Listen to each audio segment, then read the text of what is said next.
From mop to mic, Filipino Janitor brings the house down with Elvis voice. The night was quiet except for the faint hum of fluorescent lights in the empty auditorium. The scent of freshly waxed floors lingered in the air as Ramon Dela Cruz, a middle-aged janitor with worn shoes and a faded blue uniform, pushed his mop across the gleaming stage of the Manila Cultural Hall. It was the same stage where world-class artists performed, where dreams came alive beneath the blinding spotlight.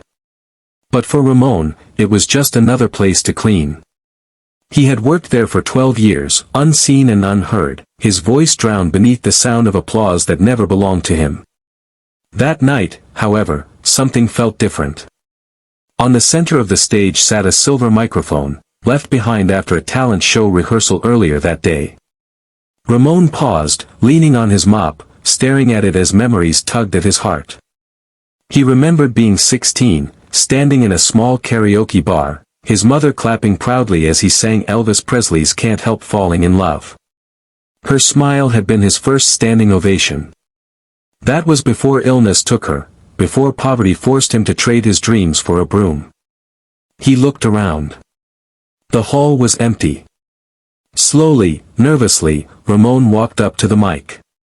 His reflection stared back at him from the polished piano nearby, tired eyes, calloused hands, and a heart still full of unspoken songs.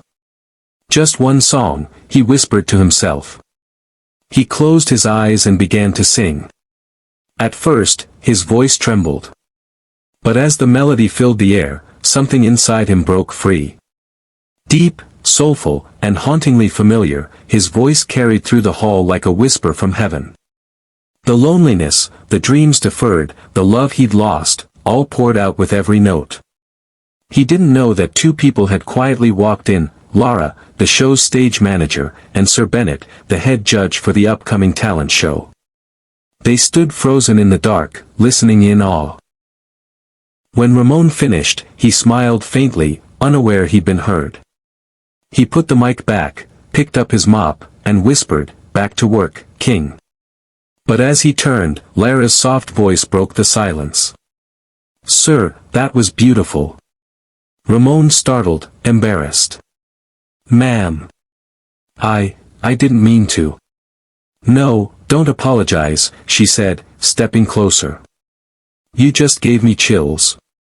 That voice, it's pure magic." Before he could respond, Sir Bennett walked into the light, his eyes glistening. "Son," he said slowly, "have you ever performed before?" Ramon shook his head. "Only in my dreams, sir." "Well, maybe it's time the world hears those dreams." The next evening, the Manila talent show opened to a packed audience. Contestants came and went, each greeted with polite applause. Backstage, Ramon stood nervously in his janitor's uniform. He had refused the fancy clothes offered to him, saying, "I want to sing as who I am." The other performers whispered, wondering why the janitor was there at all. When his name was announced, the crowd murmured in confusion. But as Ramon walked onto the stage, something about his quiet confidence drew them in. He took the mic, nodded to the band, and began to sing Can't Help Falling in Love. From the first line, the hall fell silent. His deep, velvety voice wrapped around every heart in the room. He didn't just sing Elvis, he became Elvis, yet in his own humble way.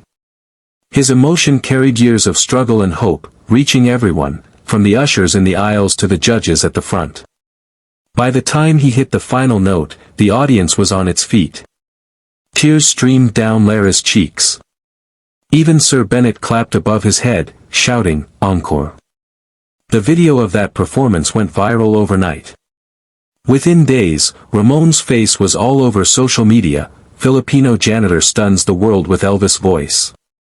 Offers came flooding in, recording contracts, interviews, even an invitation to perform in the US. But Ramon remained humble. When asked what he wanted most, he simply said, "A new mop, and a chance to keep singing." Months later, Ramon stood on a grand stage in Los Angeles, beneath golden lights, performing for thousands. Among the roaring crowd, a woman in her 70s watched from the front row. Lara had flown his late mother's sister in to witness his success. As Ramon sang, his eyes lifted toward the heavens. "This one's for you, Mama," he whispered. When the final chord ended, the crowd erupted. People from different countries, backgrounds, and languages stood united, cheering for a janitor who once thought his dream was lost. Reporters later asked him what his journey had taught him. Ramon smiled and said, "Dreams don't die, my friend. Sometimes, they just wait for the right song to wake them up." And in that moment, the world was reminded of something powerful, that greatness often hides in the humblest of hearts, and sometimes, all it takes is one voice to prove that no stage is ever too big for those who never stop believing. Sparkles from mop to mic, from silence to standing ovations, Ramon's story became more than music. It became a melody of hope, echoing across the world, reminding us that no matter who you are or where you start, your voice matters.